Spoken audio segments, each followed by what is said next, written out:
Ainda no cenário internacional, a gente falava de queimadas aqui, também queimadas na Europa. Incêndios florestais deixaram pelo menos 7 mortos em Portugal, incluindo um brasileiro de 28 anos. Mais de 5.000 bombeiros trabalham para conter as chamas e o governo decretou situação de calamidade. Priscila Yasbeck ao vivo com a gente aqui no Bastidores CNN. Priscila, não é o primeiro ano que isso acontece em Portugal. A gente tem visto ano após ano esses grandes incêndios que chegam nas vilas, que chegam nas cidades. São os efeitos do aquecimento global.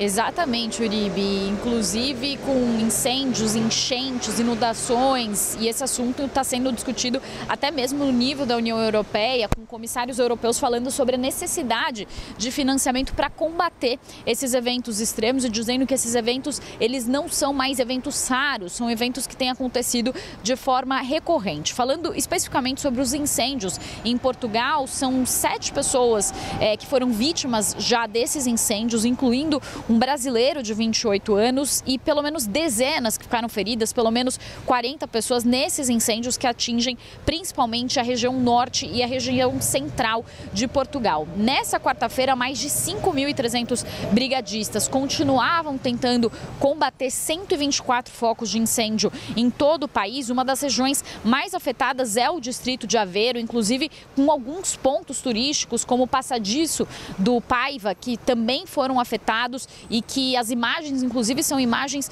chocantes, imagens que mostram muita fumaça, o céu encoberto de poluição e as pessoas, inclusive, relatam muita dificuldade de respirar nessas regiões de Portugal que foram afetadas pelo incêndio. O governo português já declarou situação de calamidade em todos os municípios que são afetados pelos incêndios e também, além disso, rodovias e estradas foram fechadas, pelo menos 19 estradas foram fechadas, inclusive uma das estradas que leva da capital Lisboa a Porto, que é a segunda maior cidade de Portugal. Falando sobre esse brasileiro que infelizmente foi uma dessas vítimas dos incêndios, Carlos Eduardo, de 28 anos, morreu na segunda-feira. Ele trabalhava para uma empresa de exploração florestal e ele tentava salvar algumas máquinas da empresa quando ele também foi atingido pelo fogo e não resistiu. A Guarda Nacional Republicana confirmou a morte dele e a polícia portuguesa ainda investiga os casos antes de dar mais detalhes sobre a morte, então, de Carlos Eduardo. Eu volto com você.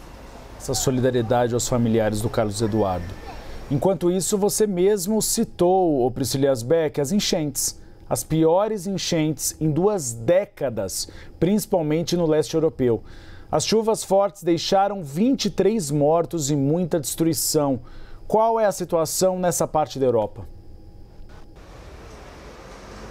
Pois é, Uribe, alguns países então da Europa Central e também do leste europeu que foram afetados, entre eles os principais afetados são Polônia, República Tcheca e também a Áustria. A situação na Polônia é uma situação muito complicada, inclusive uma das cidades polonesas, a cidade de Nisa, teve que ser completamente evacuada. São 44.000 habitantes que tiveram que sair da cidade, inclusive os relatos do prefeito são relatos de que os próprios moradores tentaram na noite de segunda para terça-feira, durante a madrugada, levar sacos de areia para evitar que o rio transbordasse, mas ainda assim, como choveu muito, a enchente corre o risco de inundar uma boa parte da cidade, até mesmo o hospital teve que ser evacuado, com inclusive pessoas e mulheres grávidas tendo que ser retiradas desse hospital.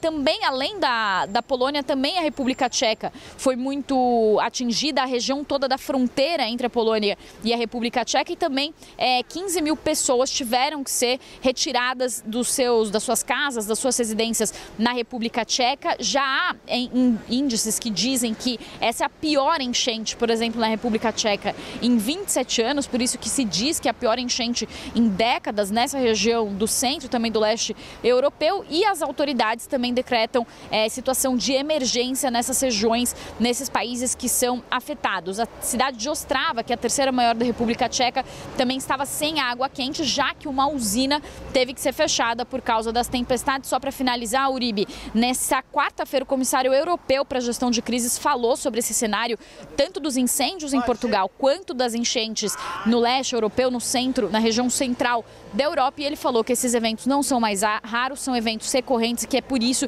que os eurodeputados precisam votar financiamentos para o combate às mudanças climáticas. Mas neste ano, nas eleições europeias, a bancada verde foi a bancada que mais encolheu dentro do Parlamento Europeu. Eu volto com você.